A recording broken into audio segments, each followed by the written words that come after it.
Good evening, everyone, and welcome to the fifth in the series of Winter 2020-2021 lecture series for the Carliagh Historical and Archaeological Society. The really interesting part about where we are in the year is that we're actually coming up. It's our 75th anniversary of our first lectures on the 1st of May this year.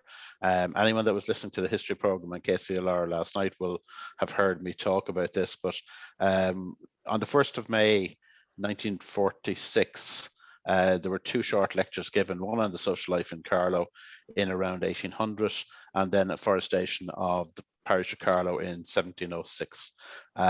So we're coming up on at a nice time, and as I say, the lecture tonight, again, it's continuing a thing that started in 1946, was sets of lectures each year, normally 6 or 7 a year.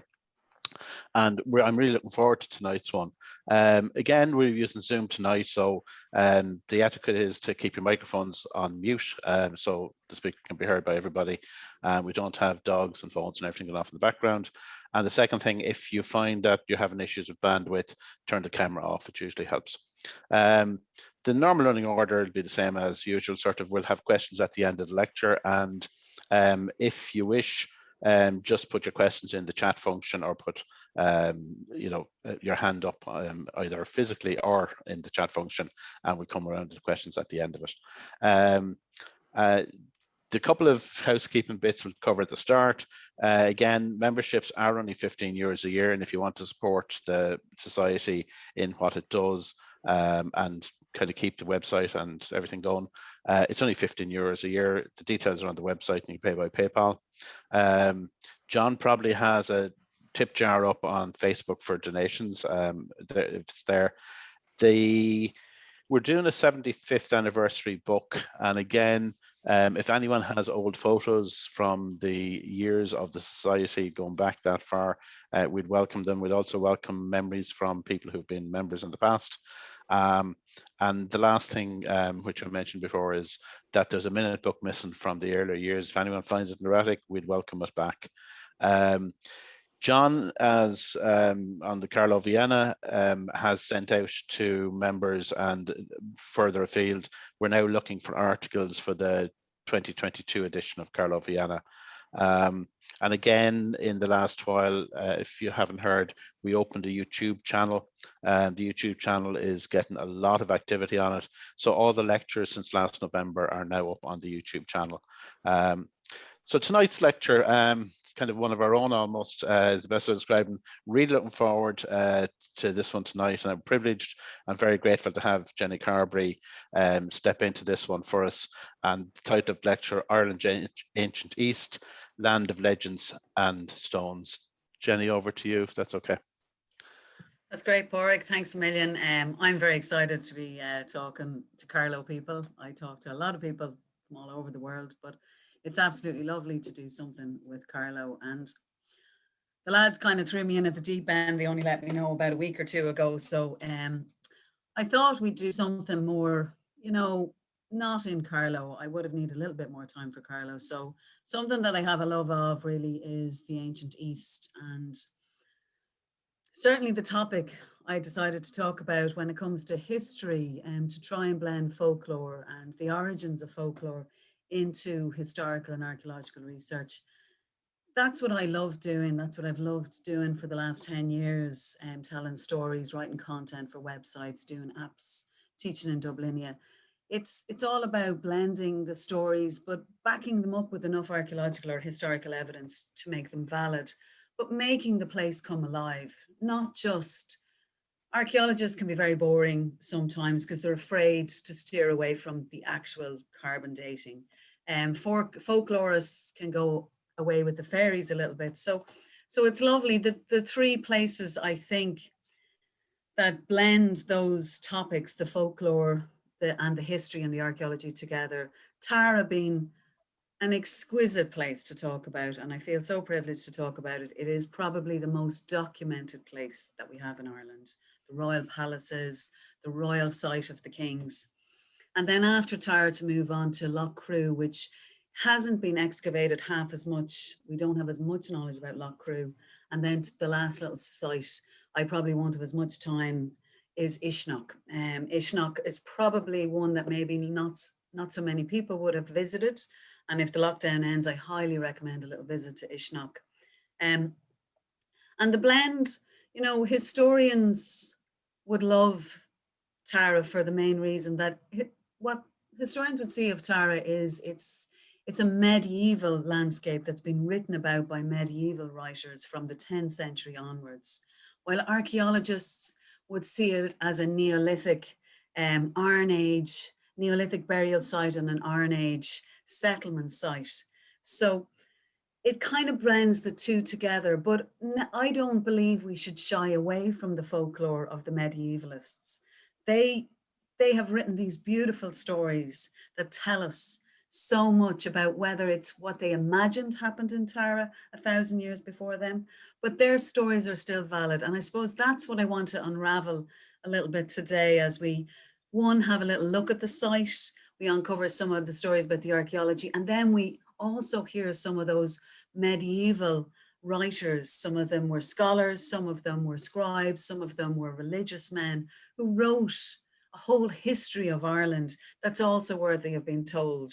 So, I mean, what I want to do is I'm going to share the screen, have a lovely presentation that'll give us some imagery. I'm also going to use a little bit of Google Earth. So, I mean, as was mentioned on the site, it's probably best viewed on your laptop rather than on your phone. You may not be able to enjoy it as much, but I'm going to begin.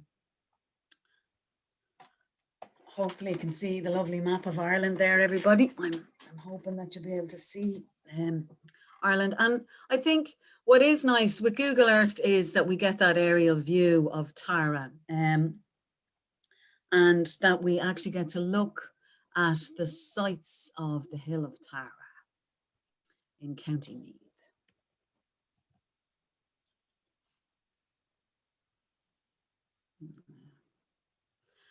And I think sometimes, I mean, Zoom and this idea of presenting online can be awkward, but it can also allow us to look at things that we couldn't show if we were on site.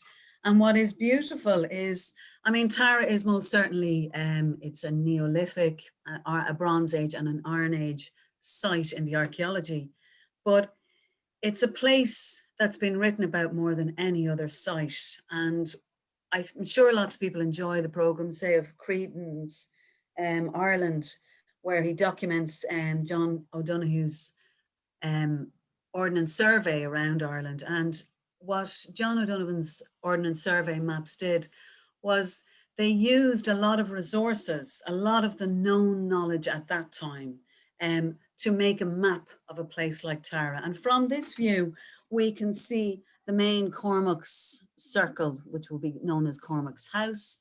We can see the mound with the Lia Falla, the famous stone there. We can also see the mound of the hostages. The Mid-Shirta, which is this long avenue down here, which is actually a Bronze Age cursus as well. And then we can also see the beauty of this kind of vision over the landscape is you can see the patterns in the land made by thousands of years of people working the land in different ways. So not only can you see the maps, the lines of the old road systems that would have gone out from Tara, like down here, across here, but you can also see the features of things like Maeve's tomb, which is a little bit further over here. I'll try and bring us a little bit further over. Maeve's tomb is in the field down here, which is brilliant to be able to see. Maeve is another character who pops up.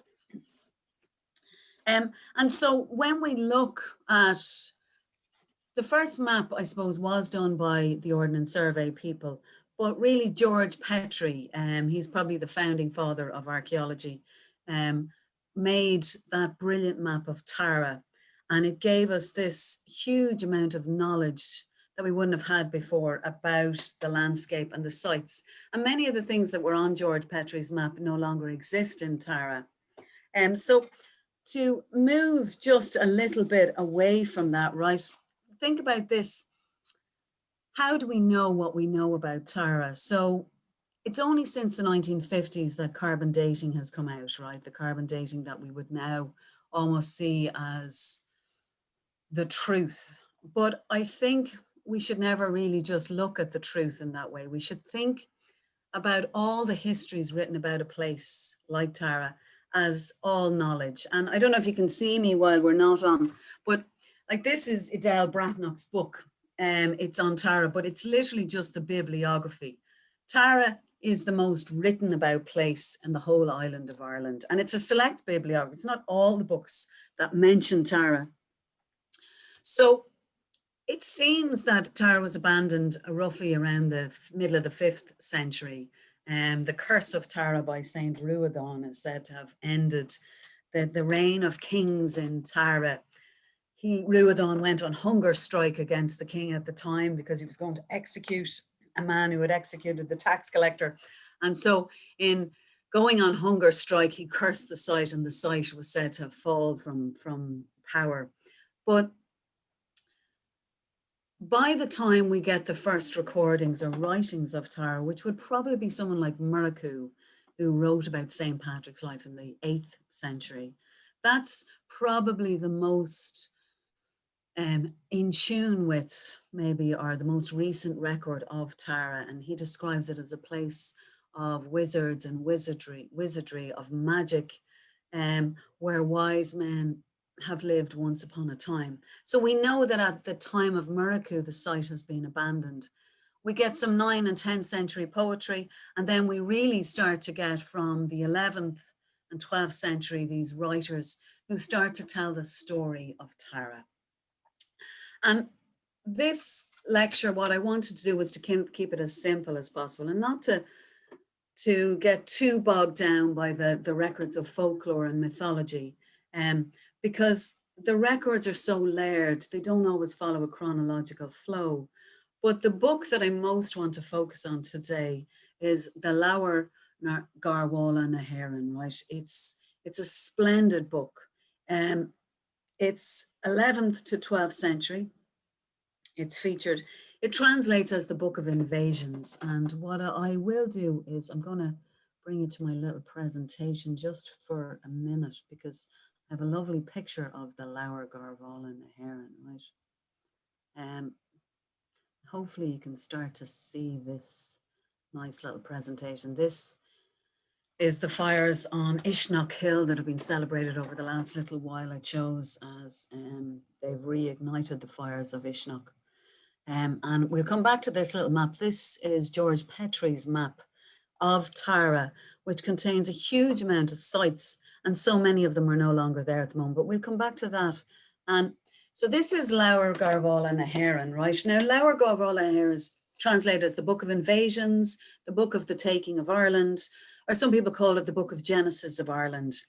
And to think of this man somewhere, we're unsure about the author's actual name, but he's in Tipperary, and he decides to write, or either he's copying it or transcribing it, the story of the taking of Ireland. And this book has been copied multitude of times, right? It's featured in the Book of Leinster, it's featured in the Book of Ballymote.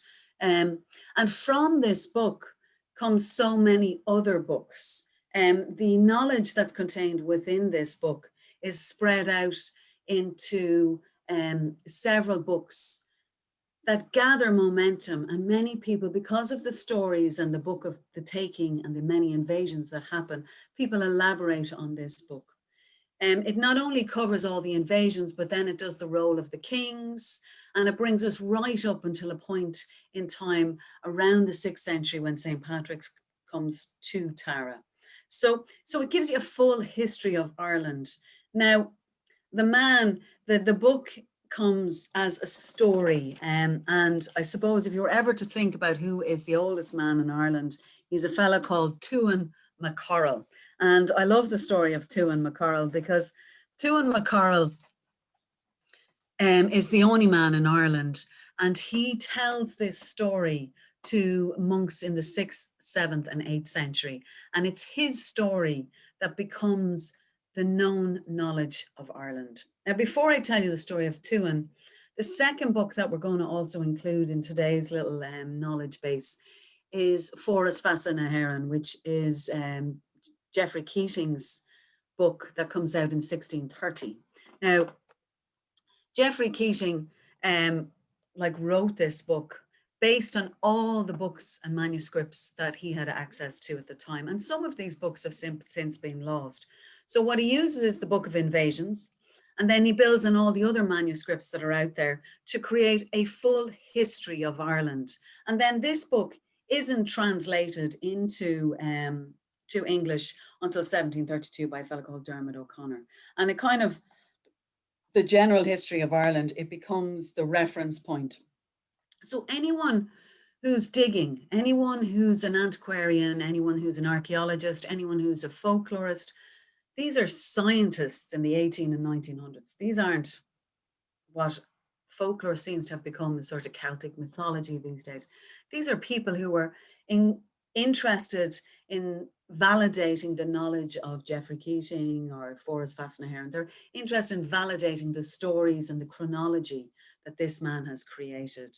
And I mean, the original book, the Book of Invasions, Laura Garval and a Heron, was written in terry glass and Tipperary. So this becomes the standard book.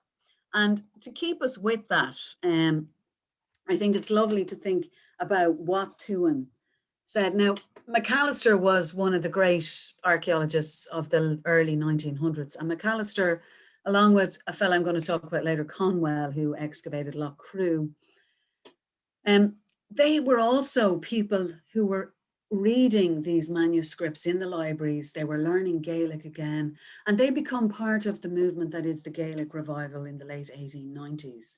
It's because of these people from the 1830s right through to the 1890s, these scholars who go back and learn the language and read these beautiful manuscripts and translate them into English to kind of enliven these texts and to validate these stories. So McAllister, now, I don't speak Gaelic on this level, but if you are interested, it's very hard, you can get very bogged down with all of this Gaelic. But UCC, University College Cork, have taken a mammoth task of trying to translate all of these texts into English and trying to document them all. So they have a website called CELT, C-E-L-T, and from all the universities like the Bodleian Library and all sorts of places around Europe would have also copies of some of these texts. They have tried to translate them all and put them up there. So if you are interested in mythology, that website is amazing. I mean, you could get lost for several weeks in it, but CELT is a brilliant resource to try and access them. But what McAllister wrote about Tuan McCorrell, and I thought it was kind of funny, he said, on a Monday, a great plague took them. This great plague killed all except one man, Tuan. And God fashioned him in many forms, in many times. And that man survived alone from the time of Partholonian to the time of Findon of the Magpie, to Columkill, so that he could reveal or relate the taking of Ireland from Caesar I through to the saints, all the way down to Dermot MacCovell, the King of Ireland. And so that's the beginning of the Book of Invasions. That's the beginning of Tuan McCorrell's story, right? So Tuan McCorrell arrives with the first people to Ireland. There's a great plague. All of the people he's with is wiped out, and he is the only man left standing. And so he, for thousands of years, records the stories of the Book of the Invasions that happen into Ireland. He records them, and he retells that story in the 6th century so that they write it down. Now he's a shapeshifter, he changes form and he goes into all sorts of shapes and forms, and he views these invasions in different ways. And actually, don't look for too much chronology all the time in these books because it doesn't always follow that, but he appears as Saint Fintan at one point. So after he's abandoned, 78 years later, the Partholonians arrive from Greece. Now, they have a great battle with a group called the Fomorians.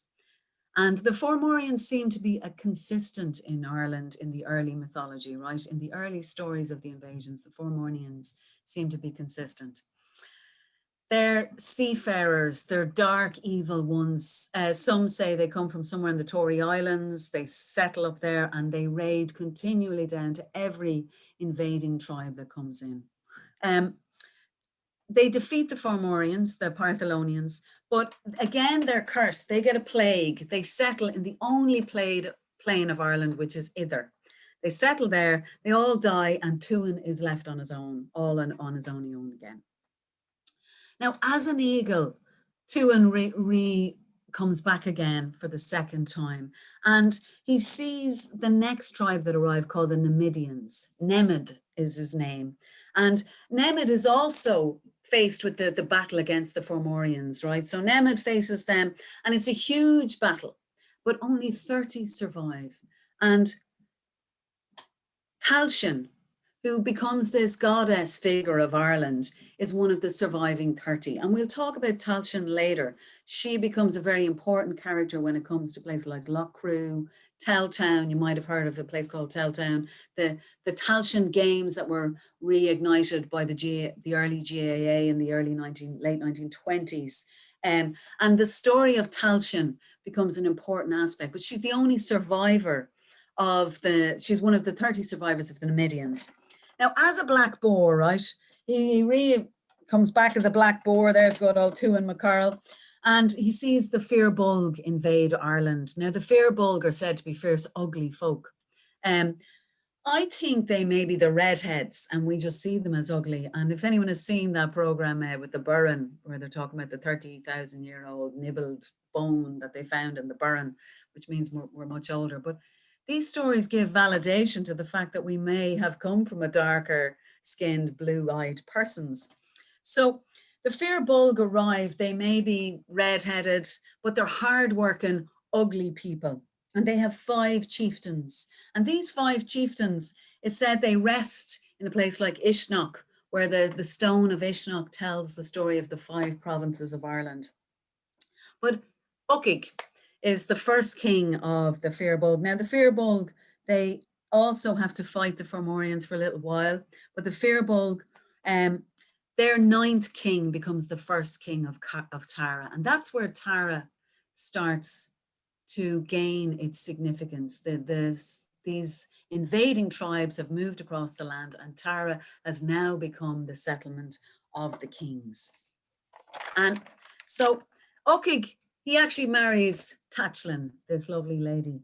And I suppose the last 2 tribes that we're moving into, and I know I don't want to tell you too much of the lands, but this is the story. This is the opening story of the Book of Invasions. And so now, as a stag, Tuan gets to observe the land. The land is becoming more fertile under the kings, under Uisneach, because Uisneach is seen to give the land plenty. But he sees a new divine race coming from the west. Now, the divine race are said to be the Tuatha De Danann. And the Tuatha De Danann, I think all of us have probably heard a little mention of the Tuatha De Danann. They are endowed with magic. A great mist befalls Ireland, and it surrounds Tara so that they can't even see their enemies. They send out messengers to find out what the Tuatha De Danann are carrying. And in sending out messages, there's 2 great warriors are put to battle. So on the side of the Fir Bolg, Shreng, he's one of the great warriors. He's sent off to talk to the Tuatha De Danann to see can they make a truce. But he comes back to say that the Tuatha De Danann are a massive force. We can't do anything about them. And eventually he raises an army and he meets Bress. Bress is one of the great Tuatha De Danann warriors. And they meet somewhere in the first battle of Moytura. Now, it's something that you hear a lot about, the first battle and the second battle of Moytura. One of them might happen in Sligo, Moytura. It could be in Cong, we're not too sure. But what the other great book in the medieval period is called the Book of Dinshenachas, right? The book of the old stories of the land. And these stories were tried to place all of the places that are mentioned in the Book of Invasions to real places around Ireland. And that's where Creedon's story and O'Donovan's gets their mapping of Ireland through these place names. It's from the balance between the Book of Invasions and the Dinshenachas, and blending those 2 to create a map of these places. Now, after this point, the first battle of Moytura, the Fir Bolg, they lost. The Tuatha De Danann take the land of Tara. And some of the beautiful aspects of the Tuatha Dé Danann, the dag that carries the harp, the symbol that becomes really the symbol of Ireland, the harp that carries music that motivate men to battle, but it can also soothe men to sleep. It's a magical harp. The cloak of invisibility that allows men to steal in to see women who've been banished, like Lou's mother, Ethna, is only conceived because he puts the cloak of invisibility on to visit her. The sword of life and death, it's said to revive life as well as to take life away. And the stone of destiny, the Lia Fala, that's seen on the hill of Tara, they bring that with them. So these objects and the Tuatha Dé Danann seem to be endowed with this kind of magical quality. Now, the Fomorians haven't disappeared. They're still up there in Tory Island. They come back down and they raid again. And this is where Lou is half Fomorian, half Tuatha Dé Danann, rises back out. Bress joins. Balor of the One Eye is a great character. Balor of the One Eye said that when he gets angry, his single eye lights up and it'll kill a man at just looking at it. And so Bress and Lou battle it out, and the second battle of Moel Turra happens. Now, Balor is killed. Lou of the single arm, and his weaponry glows so bright that it's said that Tara is restored to the Tuatha Dé Danann. And then I suppose the very last battle to bring us up to, I suppose, where is important is the final invasion.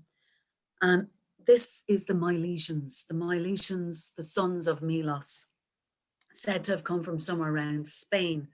And they've sailed up looking for a land of tranquility. They arrive down in Kerry, then they travel up to Uisneach, then they eventually surround Tara. And when they meet the Danann, the Dagda comes out and he tries to appease them. He says, look, I have to send you back. If you achieve to arrive here in the second time, we'll let you have Tara. And so when they head back out to the sea, the Dagda rises the wind. He blows it as strong as he can, but the Milesians, the wind doesn't even rock their boat. And the seas are calmed. They arrive back in. Eru, which is one of the three women who are said to represent Ireland in these many stories, leads the Danann in the great battle, and they lose the battle. And in losing the battle, Amorgan, who is the king of the Milesians at the time, is said to say that we will retain the name of Eru if you give us over Tara.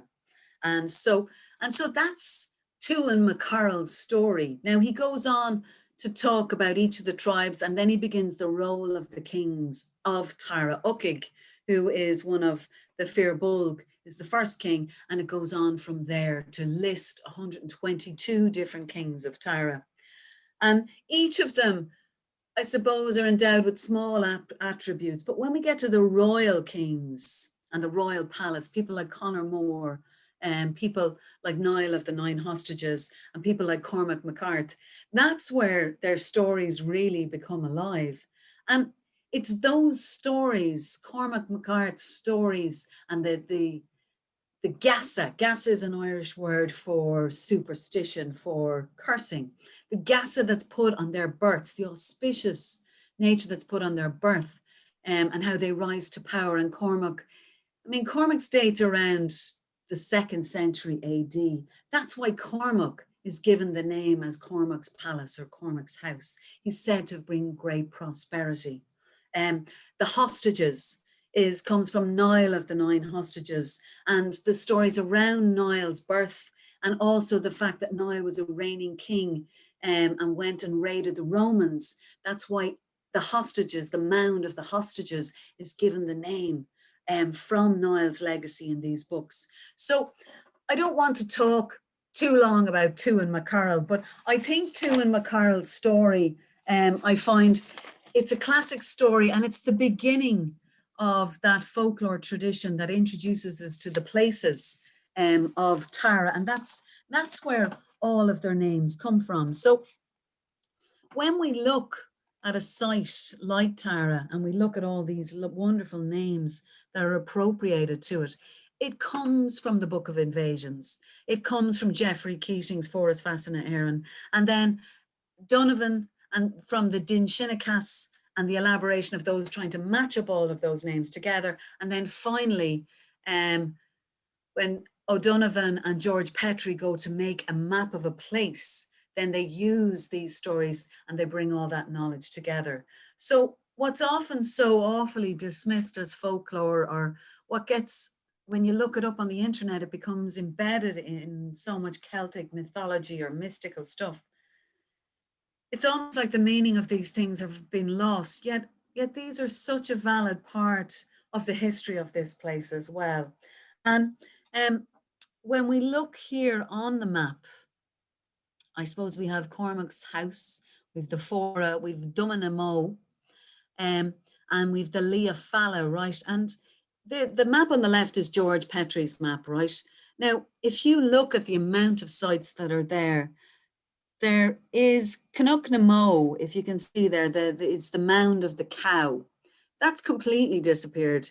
When you look at the map over on the far side to the right, this map is a map that's been made in more recent years.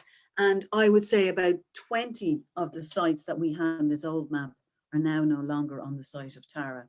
There was a beautiful stone. A lot of the carvings on the stone have also been lost as well. So I think it's brilliant that we have someone like George Petrie and we have all of this archaeological evidence that helps us keep it alive. But as much knowledge gets lost over time, and I suppose sometimes we also discredit the storytellers nowadays as kind of weaving stories that maybe that aren't true. But I mean, in the case of Uisneach, and I highly recommend you go to Uisneach, there's a fellow called Marty Mulligan down there. He has done such a brilliant job of the storytelling down there that I highly recommend that you all go and listen to his stories, because even if they're not true, they've certainly blended so many of the stories together to make the whole place come alive. Now, the other thing that's in the map down here is the Murti. And I think the Murti gives us a little sense about where Tara got its name. And this is a highly disputed little fact. So just to go to the archaeologists, George Petrie, he was actually an artist who really drew a lot of these things down, and that's what he's most famous for. And the Israelites, I will talk about them in a minute, Tia Tefe was a woman who escaped Jerusalem during a battle at the last great king of Jerusalem at that time. And they believed that she was buried in Ireland and that she'd come to Ireland, and she was meant to have married Uisneach. Uisneach seems to have married a few people. He married Tachlin, and he also married Tia Tepe. So, and so some people say that's where we got our name, but the Israelites excavated the site actually probably the earliest in 1903. Sean O'Riordan in the 50s started an excavation of the site, and he died unfortunately during the excavation, and then Rory De Valera excavated after that. And it's interesting when you look at the picture, it's easy to identify a De Valera. The second fellow here is De Valera, Rory De Valera. So they excavated the tomb of the hostages. George Owen was part of that excavation, and he's a man who's also excavated Louth. And they've done a much better job when it comes to excavating places like Louth. And this is Sean O'Riordan on the far side. And then the Discovery Project under Conor Newman was an amazing job, because we have all this written stuff, but then the archaeology stuff, the Israelites did a very bad job of the excavation there. And then Sean O'Riordan's publication never came out until the early 2000s. But we still had carbon dating to be able to give us a good insight into it. But Conor Newman, they did a lot of sinking sites. So they took a sample and they did a deep dive into maybe digging one little hole to excavate one site. They did a lot of geophys. And if you're not familiar with geophys is where you scan the land and you send these kind of vibrations down through the land. And the vibration that comes back up, it depends on the metals or the soil, the time it takes, the sound, there's all sorts of vibrations that will tell you the depth, what's there, and that helps them to map the land for human activity. And so they did some brilliant geophys on the land, and their book, the whole project, took a lot of samples all around the site and validated some of the knowledge before and disputed some of the others. So they're really the key people. That's just a little rundown of some of the writings around Tara and how we know what we know. So obviously I mentioned Murrachu, but the Book of Ballymote, the poetry cycles, the Ulster cycles, we have a little bit about Meath and Cúchulainn going there. I think everybody went there in the Stories of Ireland. Geoffrey Keating, the 19th century philanthropists, and then Lady Augusta Gregory and Oscar Wilde and all of them embellished it a huge amount later on. Tara, Chamor, right? So when it comes to talking about Tara, Chower is what they used to call it, the T-E-M-U-I-R, that's how you say Chower.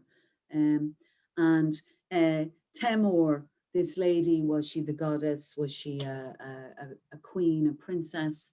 And whether it's the place of grace prospects, whether it translates to that, they've never fully identified the language that of Tara and where its place name actually comes from. But this is the Lia Fal, right? And I think the Lia Fal, nowadays it's been moved, right, because of the Battle of Tara in 1798. So the site, the actual stone got moved. And I suppose all the stories would tell us when you go there that the stone should shriek the king's name as it, if it's a valid king, and Conor Moore, Cormac MacCarth, Niall of the Nine Hostages, they all were said to have shrieked when they raced. But where the old stone was, now I think we'll have to go back to our little map for a minute. So between here, if you have, I don't know if, hopefully you can see my little arrow. So we've got Blicna and Bluck. They're the two stones that are there. And the Lia Fal was between those two stones originally. Now it's actually on top of this mound here, near on Fora, right? But it was there. And so, and if you look at the Chalk Mid Kirche, so this is said to be in the entrance into Tara. Tara actually under excavation realized that it had a huge wooden structure all the way around it. Initially, they thought it was just a ceremonial site, but with the discovery program, they realized that it actually had a woolen palisade.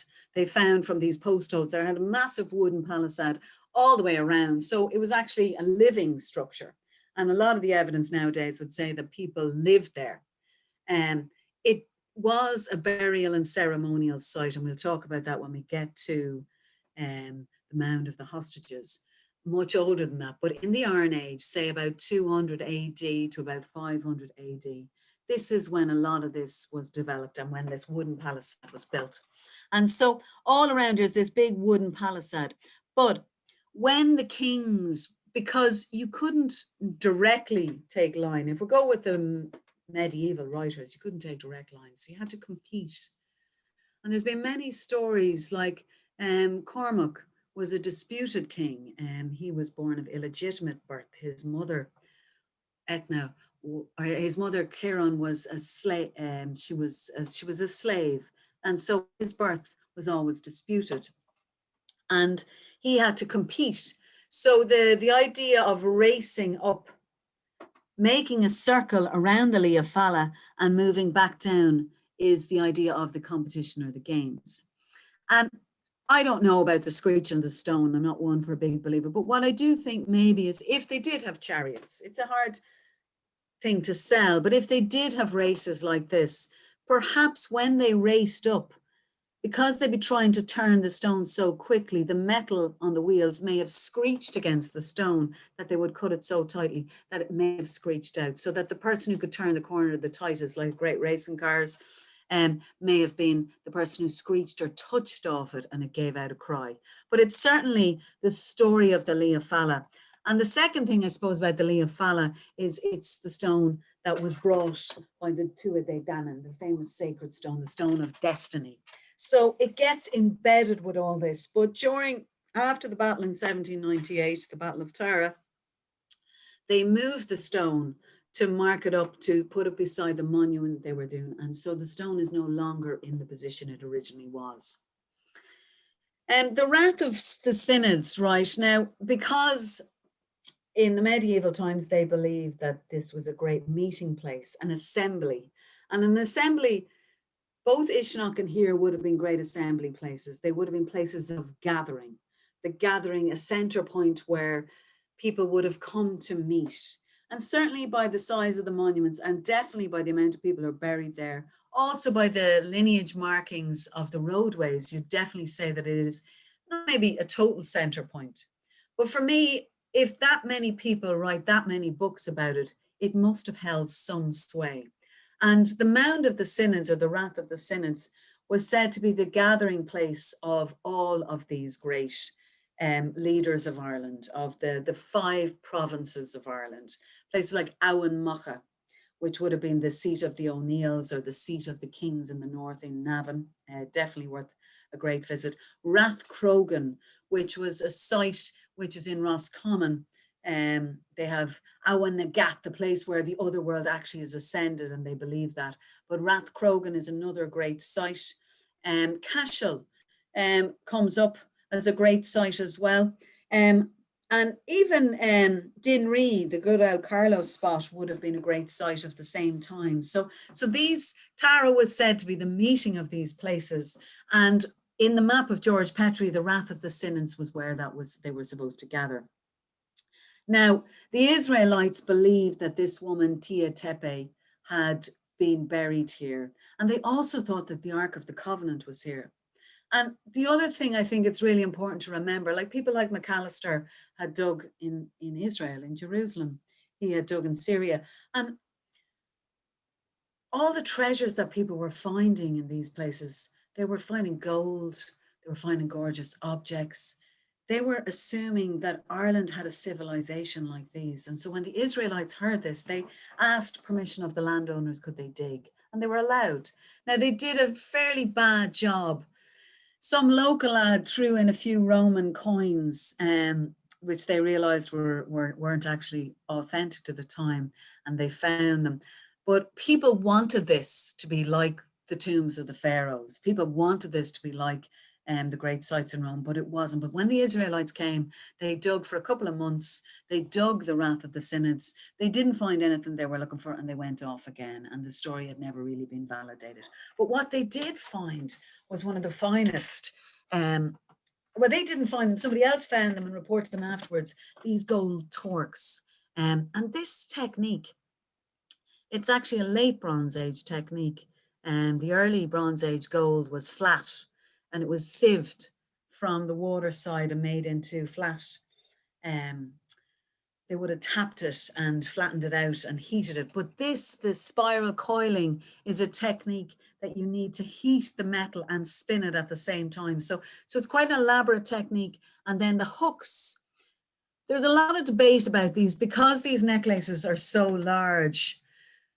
Would they be worn in a ceremonial way by animals rather than people? And it's a question that I think is worth asking sometimes, because horses, cattle have been extremely important. And one of the kings of Tara, when you think about Brian Boruma, which is a name that I don't know, we might take for granted, but Brian Boruma, after Cormac, one of the things that came in Tara, according to the legends and the lore, is that a cow tax came in. And the Leinster men got the worst tax. I think they had to pay 250 cows, then they had to pay a couple of pigs and a few others. But a huge tax was brought in. And this tax made the kings of Tara quite wealthy. And Bo Ruma is the cow tax. That's what the word means. So when Brian Boru won the kingship of Ireland, he won the cow tax of Ireland. And that's what validated himself as king. So his name carries that story. But these torques may have been part of that story.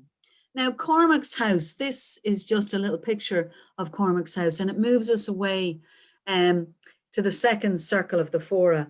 And so this is definitely an Iron Age settlement. This is where people are living. And the role of the kings, both in the book, The Annals of Clonmacnoise and The Annals of the Four Masters, says that Cormac brought plentiful to Tara. He raised the land and he built the finest palaces in Ireland. And around that time, it's these kings that really begin the settlement of Tara to be a great palace. And they begin the games, they begin the assembly, and the lineage of kings. And so this house is literally what was built, a huge house. Post holes have been found during the archaeological excavation. So Cormac's house is what it's called nowadays, Chuck Cormac.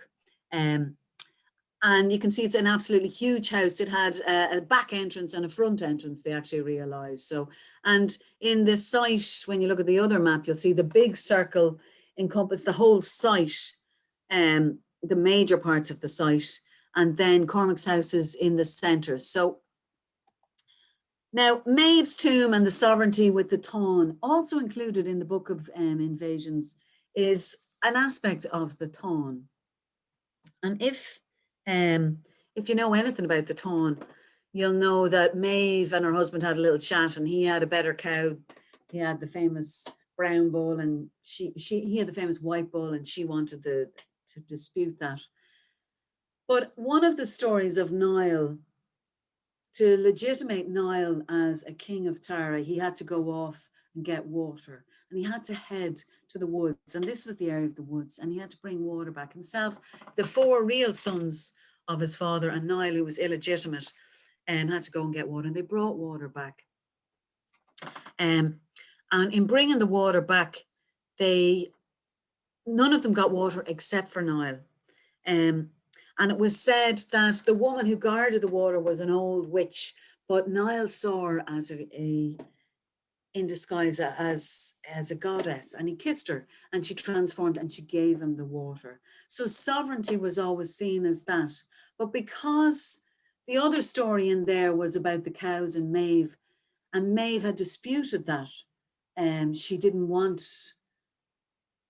I'm moving a little bit between the stories, but Maeve in the old Táin story, Cuchulainn had stopped Maeve stealing the brown bull up in the Cooley Peninsula, and she asked her sons to avenge him and get Cuchulainn, and that's why the story of Cuchulainn's head being brought back to Tara. But it's a little bit sidetracking from all that. I realise we've moved quite slowly, just a little look at the time there, so I do want to move a little bit further.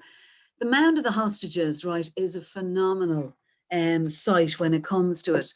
This is the early dig, right? You can see the little compartments of the dig.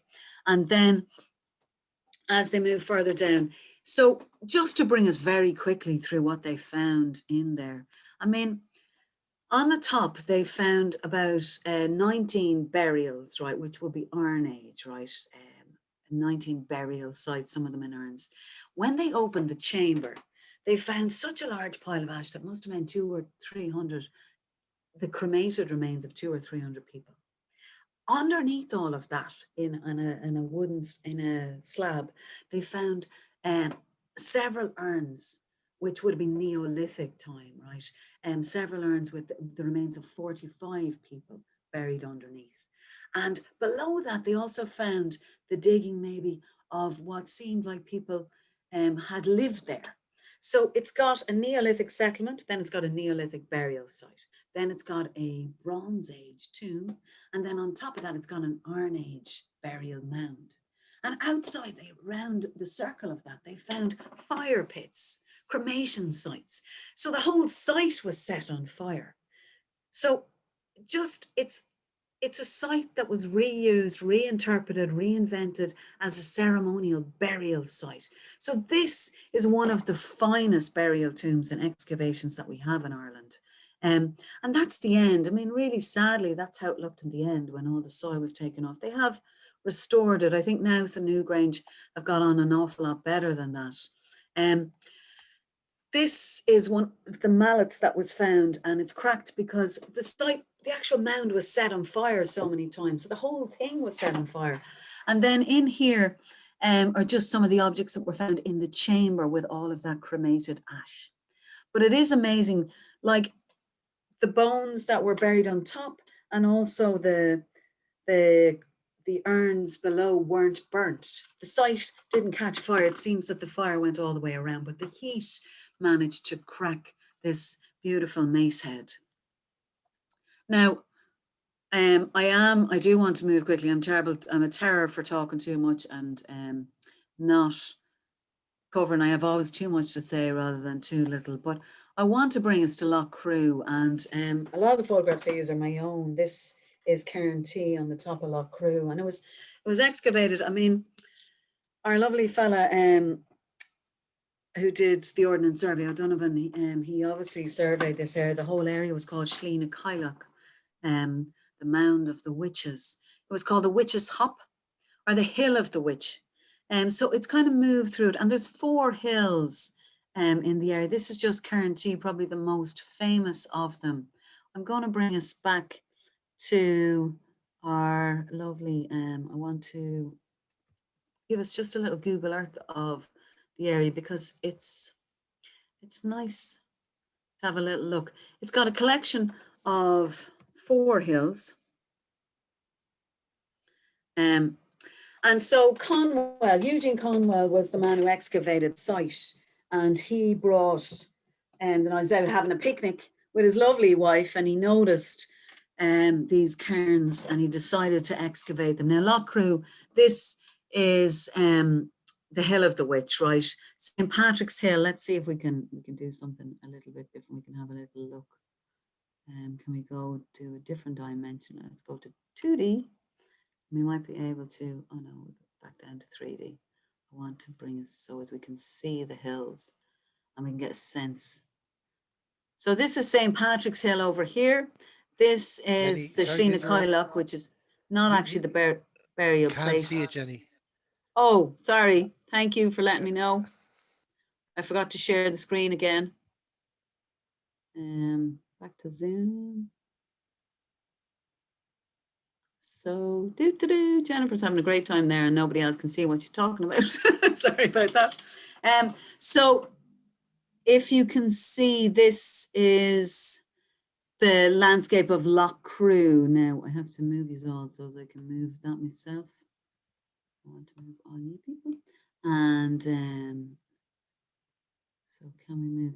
So, that's the area view. And when I go to the 2D, I want us to be able to see the 3 hills. So down to the left here is Cairnbawn East, Cairnbawn West. Then we've got Cairnbawn East. Then we've got Slieve Calliagh, and then we've got St. Patrick's Hill. So that's them perfectly in a row there. It's lovely to see the actual ridge of Loughcrew. Cairnbawn, as it suggests, the cairn of white, and that's the quartz that sat on the top of them. Now, Conwell, he mapped them all from A to Z, and that's what a lot of science tried to do. They're trying to map them all. Really sadly, though, what he did in his excavations was he ended up, I suppose, kind of leaving them, a lot of them exposed. I mean, 76 cases of megalithic art was found.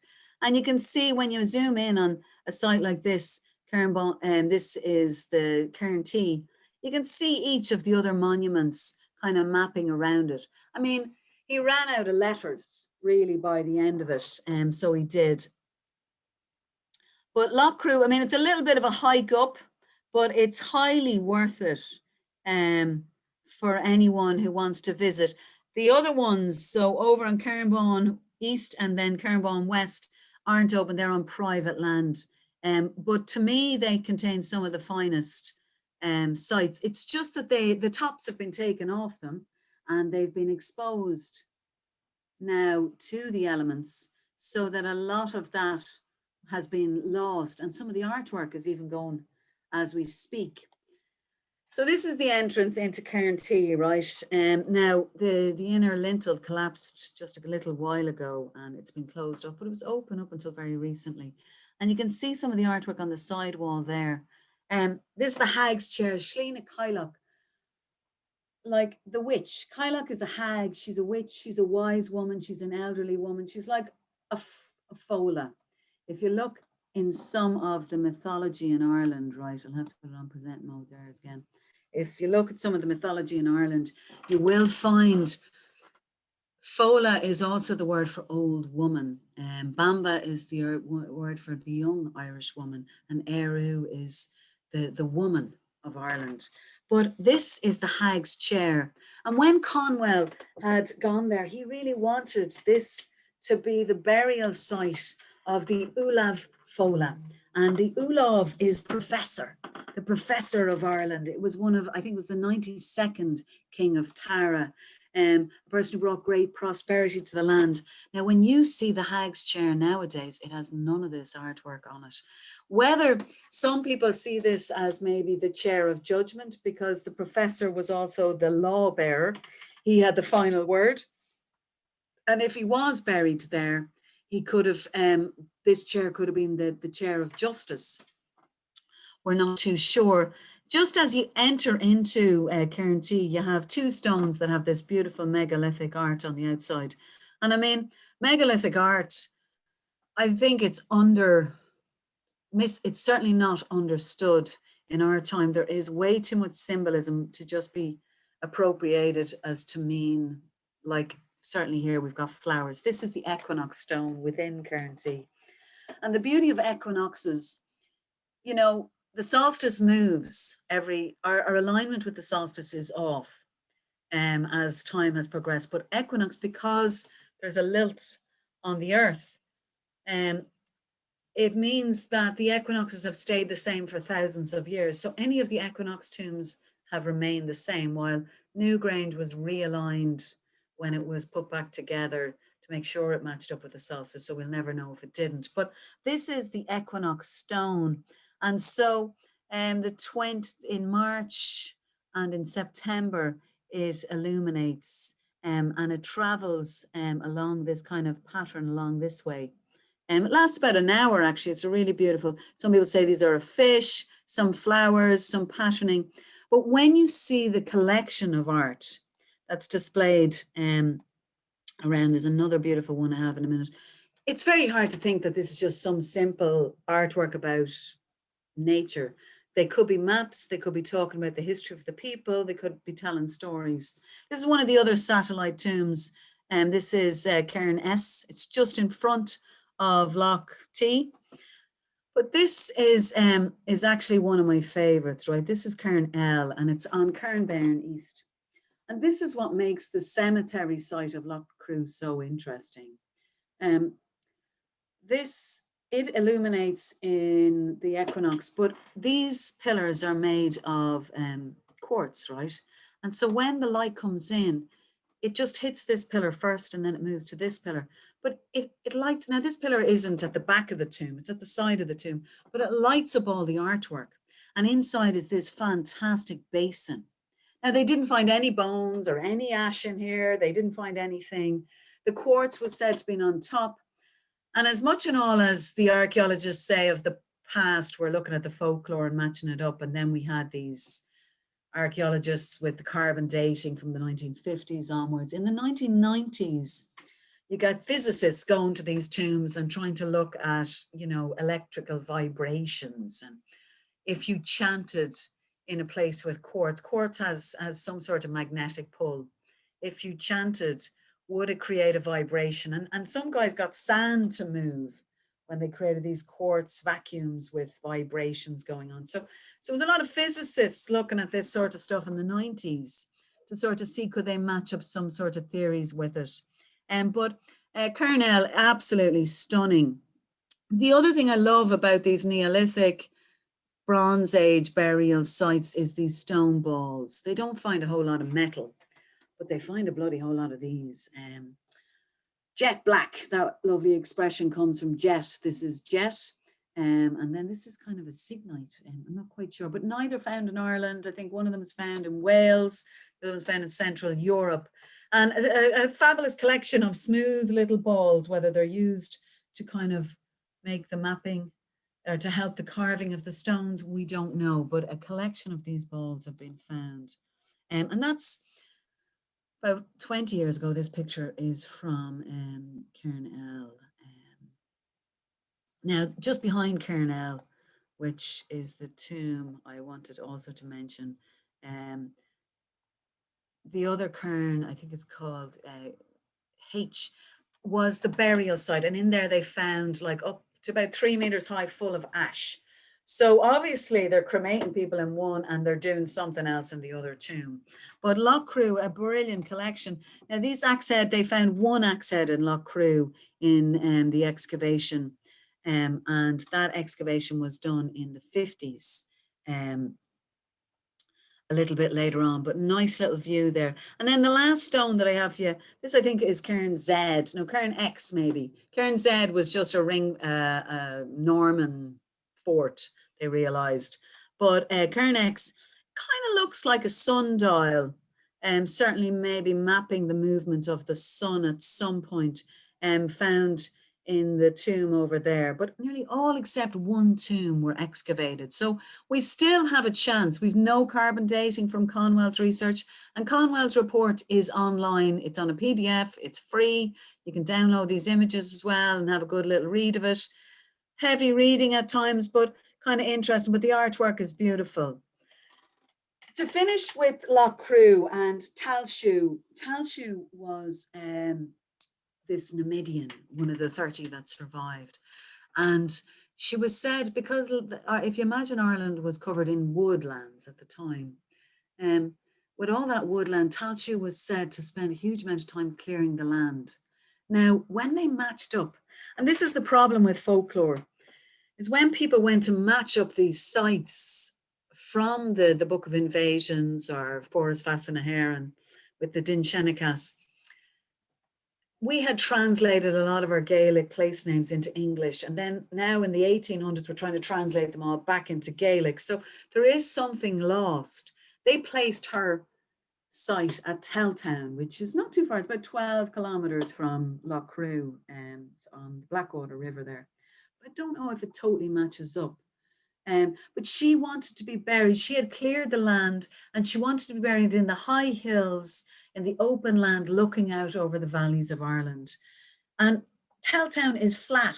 It's along the riverside. It's not a high raised area. So one of the areas that was said may have been Loughcrew, and Conwell thought that not only had the Ola Fola been buried there, but maybe the Tachlu and the Numidians were buried there. And so that's what he was looking for.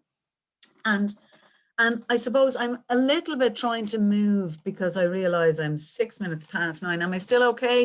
Am we okay to finish, or will I finish off with Uisneach? Are we okay? Keep going. Oh, I see a nice few heads. Yeah, lovely. Keep going. Yeah. So Uisneach is the last site, and you know, Uisneach is probably the least excavated site of the whole lot. And it's covered, it's an assembly site, I would say, more than a ceremonial burial site. But we don't know, because in Tara, we have this brilliant amount of evidence. In Loughcrew, we have one excavator from the 50s and O'Riordan, and then we also have Conwell. But when it comes to Uisneach, McAllister, who's a really expert archaeologist, comes and he excavates these two interlocking ring forts, right? And he places the time frame roughly in the Iron Age, and it certainly seems like that. In the Dinshenachas, and certainly in the Book of Invasions, we get a sense that, like, the Book of Invasions, right, was written by someone from the O'Neill dynasty when Ireland was split. And the O'Neills, they split, and Colum was one of the sons of Niall of the Nine Hostages. And they divided Ireland in two, and Uisneach was given to Colum. And there's Loch Owl, Loch Ennell, Loch Cullum, just around Uisneach as well. But the site itself, I mean, this is a map by Uisneach themselves, and the farmers who own it are just a lovely couple. They've allowed the land be preserved. They farm all around it, but they also preserve it. And then the OPW gave funding a few years ago to build an interpretive centre. But the Royal Palace is the site that was excavated. And you can see in this image here, that's kind of a drawing by McAllister of what actually happened in his enclosure. Now, he didn't do too bad. For an archaeologist, it didn't do too bad. The carbon dating, there was a lovely woman who revisited it all in 2006. But it's so layered in mythology now that we don't actually have corresponding archaeological evidence. The Annals of the Four Masters said that Bealtaine, one of the great festivals of Ireland, the mouth of the fire was celebrated there. But geophys was only done on a tiny part of it. This is lovely McAllister then when he was down in Palestine doing his digs. He looks kind of good. And so this is the kind of layers. Now, the older layer, this circle on the outside, was said to be of potentially Bronze Age.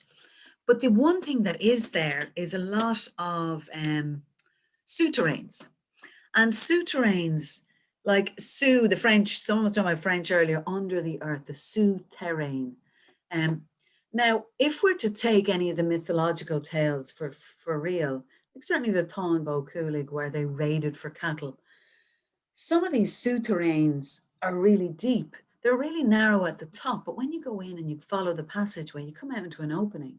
And because cattle raids were a way of attacking your enemy, it could be believed that in the Iron Age, people hid in them. Women and children were bunched down into the souterrains to protect them from the cattle raids.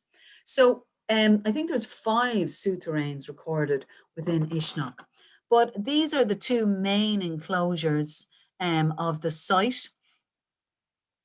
And now he did a big dig and he realized that it was a living, the palisades, lots of post holes of wooden structures, and the soil from this area was a little bit older. They found a bronze pin. And when you find a lack of metal, now they found a lot of beading, they found some earthenware stuff as well. They didn't find any burial sites. They found a child's skull in one area and they found a child's femur as well. But the one thing they did find was a huge charcoal pit to one side of it. And that would certainly match up with the Bealtaine fire festival. Bealtaine, now it's a 16th century story about Bealtaine, but it's said that in the fires that were lit, it was celebrated at the beginning of summer to cleanse the animals, and the cattle were literally run through the fire. Now, I don't know how much validity that holds, but burning the hooves off the cattle may have been a little bit sore for the lads. Maybe I have to try and get rid of my bar. And so these are just some. Now, there wasn't that many objects found. McAllister's research wasn't published for quite a long time afterwards, but certainly objects more of work and of living. This was like a grinding stone for grinding food groups, a couple of pins, a couple of knives, broken bone, and then these bracelets. I mean, the Broiter hoard, if you've ever seen it, it's the Broiter, not the Broiter hoard, the Mogon hoard. I think Carlo had maybe a talker from the Mogon hoard where they found all of these bracelets. Certainly, they could have been cow rings. I'm a big believer that these circular objects were cow rings, but they found like maybe 300 of them in the Mogon hoard at one point. So sometimes there has been cases of where kings were buried with all their cattle. But this is all speculation. Just a little nice view of the landscape. And I suppose to finish with Uisneach, because I don't want to keep us too much longer, Loughcrew is in Uisneach, and Lou brings us back to the half Fomorian, half Dedanan son, who Tailsiú was said to be his mother. And there was 3 sons of Leinster. Because Lou interfered in the Second Battle of Moytura, and he helped them win the battle for the restoration of the Tuatha Dé Danann against the Fir Bolg. The 3 sons of the Fir Bolg were said to avenge Lou. And Lou, I mean, as much and all as the Tuatha Dé Danann kind of get lost, they also represent, I suppose, an older race that almost become the origin gods, because they interfere with later on the gods. They interfere with men in the stories of the role of the kings. And so Lou, where he has a tomb on this site as well, there's the cairn of Lou, and then there's Loughcrew. And if you go to Owen Macha, there's a lake of the kings up there where they dredged the lake in a big excavation, and they found a lot of objects in the base of the lake. They found swords and they found a Roman figurine. And I think when they were excavating there, they thought that maybe there was a lot of treasures in Loughcrew, but they didn't find any treasures. A bit like in Blarney Castle, where they didn't find any treasures at the bottom of the lake there. But Loughcrew, the story in the mythological cycle was that Lugh fled after the Second Battle of Moytura, and he rested in the hills of Uisneach. And the three sons, Miceart, Miceol, and McKennell, came to avenge his battle, and they slain him with the sword of light that they had stolen from the Tuatha De Danann. He got slain with the sword of light, and he was said to have died there, and the sun was said to have not shone for several years. And then buried in the tomb on the top of the hill was said to be the resting place of Loughcrew.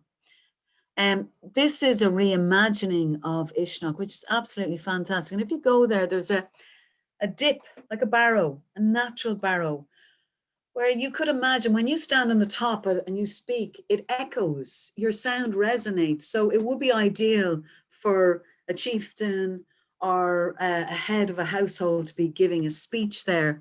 And then finally, within a lot of the mythological cycles is the 5 provinces. And Isle na Murren, the stone of division. There's a lot of stories about Isle na Murren, a lot of more poetry about Isle na Murren, because it's said to have the 5 aspects or the 5 provinces of Ireland, so that if there was division, certainly which the O'Neill's dynasty would have brought, that they could return. The Firbolg had 5 sons, and they could return there and redefine the map of Ireland. So some people have appropriated Isle na Murren, or the Catstone is more of its common name, as being the 5 provinces to represent Midya, along with the 4 old provinces, and that this was the place of reconciliation when divisions happened throughout the kings. But it's certainly a place that's embedded in a lot more mystique than maybe somewhere like Tara. But when you haven't excavated all the sites and all the tombs seem to still stand there, it gives a place a little bit more sense of, I don't know, the history is still within the soil. And I suppose I'm a great believer when you haven't taken everything out. I mean, I like the knowledge of archaeology, but certainly in the last 20 years, we don't need to dig anymore. What we need to do is to revisit the sites, the reports, the archaeology that's out there, and to look at what we can learn from carbon dating them again, look at some of, obviously, the old mythology, and also look at the excavations, and then collaborate our data to create what actually happened there, more than redigging again, so to keep the treasures within. And on that note, I'm going to leave it because I've gone way over time, but that's Loughcrew, where no treasures are at the bottom of the lake, and the lovely Lugh, the mound of Lugh in the background. And I'm going to send it back over to John, maybe, or Pádraig. Pádraig here. How are you? Jenny, that was wonderful. I learned so much. Can't wait that when the restrictions are gone, that I can go to Meath and Westmeath and have a look at those 3 sites. And I think a lot of people will feel the same. I think, you know, it's an area that probably, you know, way outside Carlow, but we've visited lots of places, both physically and through lectures in the past. And it's been one of those sort of trips that I think none of us have done before, or if we've done parts of them, we haven't done all 3. So thank you for that. I'll just go over to see if there are any questions at this stage. John will know if there's anything in the chat on questions, or if anyone has any questions, if they'd like to come in and ask Jenny anything. We have no questions at the moment, so if anybody wants to just jump in there, feel free to unmute.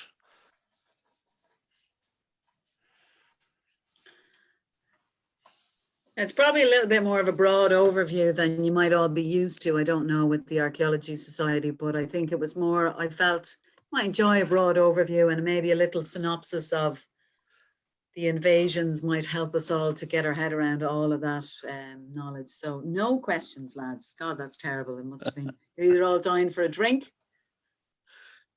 Bye, Pat. Yeah, no. Pat, you ask a question, yeah. Yeah, well, just to say, to repeat what Pádraig said, your talk was truly fascinating, and I want the lockdown to be over as soon as possible, to go to some of those places that I haven't been to, because most of the places you mentioned, I'm afraid I haven't been there. So truly wonderful, and thank you so much, and so well presented and interesting, and with a bit of humor here and there as well. So lovely. Fantastic. So thanks very much, Jenny. And you could go to Fore Abbey if you're there, the Seven Wonders of Fore, Pat, if you're ever in the area. It's a really cute place as well, Fore Abbey. If you're driving up near Uisneach, you can go there as well. It's a nice spot. I've been there actually, to the vicinity of Fore, and it's a fascinating place in Westmeath. Yeah, I've been around the area, but not at any. I didn't take enough time, and I need to go back to those places and do a bit of research as well before I go there. Yeah, brilliant, great. Yeah, I think, sort of, to use the expression they used when the society was formed, we'll have an excursion out at some stage, you know. So well, you should bring me. I'd be delighted to go to Tara any day. You know, it'd be lovely. Anyone else, any comments or questions? I think everyone's been quiet tonight. Okay, look, if there's no questions or no comments, we do a formal vote of thanks always at the end of lectures. So Gary, the cousin, if you could come in here and formally propose a vote of thanks to Jenny, please. Thank you very much, Pádraig. So on behalf of Carlow Historical and Archaeological Society, I'd first like to thank Jennifer for filling in at such very short notice. And second, for delivering such a brilliant and a passionate lecture. I think you'll all agree your passion for ancient Ireland is very, very plain. It was a fantastic talk. And like as the lads were saying, hopefully when COVID lifts, we'll all be up visiting Tara ASAP. And so without further ado, I'd just like to say thank you very, very much. It was fantastic and very, very insightful. And again, thanks a million, Jennifer. Thanks, Gary. That's great. Thanks, Gary, for that. Just to wrap up then for this evening, just to tell you the next lectures, we've 2 left in the season. The next one's on 29th, which is tomorrow week, and it's in conjunction with the Leach Heritage Society, and it's on Calliagh Church, Romanesque Church. Very, very local, and Sean Murray of the Leach Heritage Society has given it. So it'll be our second joint lecture with Leach Heritage. And then finally on the 19th of May, which is again 3rd Wednesday of May, Dr. Lane Canalan will be talking about violence, voting and victories in the elections of 1920-21, covering the revolutionary period. That's about the height of it. And again, if anyone has articles for Carlow Vienna, anyone wishes to be a member of the society, just go onto our website and you'll get the details. We're PO Box 162, or you'll find our PayPal account there. So thanks everyone, and thank you again, Jenny. Thanks, everybody. It's great. All right. Bye-bye. Bye, folks. See you. Thanks, Jennifer. Bye-bye.